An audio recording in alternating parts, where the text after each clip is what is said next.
Tawag ninyo ako dito. Hindi ko kayo pinipilit na maniwala sa akin. Makinig kayo kasi ako galing talaga sa baba. At itong lahat na ito dumaan sa akin. Koy, lahat dyan. Gambuwa. Bato.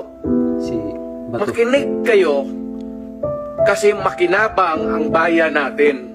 Hindi ang yabang ko dito, ang bayan ang makinabang natin. Hindi ako nagyayabang. Galit talaga ako. Galit na si tatay. Kasi sinisira nila ang bayan ko. Ang mahirap dyan, ang mga anak.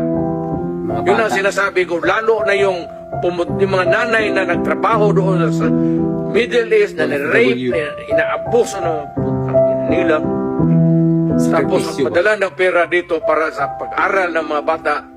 Pag-uwi nila after, yun doon sa city ko, umiyak dyan sa harap ko. Sakit yun, guys.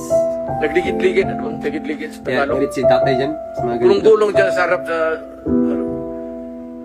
Kasi yung pinapadala na pera pala na yung dalawang anak niya, babae, puro doon sa droga na punta yung... Kaya kung makita mo, ayaw ko, hindi kasi kayo sa babae.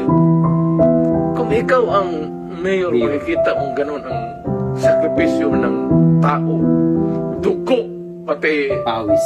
pawis. Tapos ganun lang ang mangyari sa kanya. Iyak ka talaga. Ako ang nakikinig sa istorya dito. Ako yung mayor. Ako ang yung nagsasabi, I will protect the city.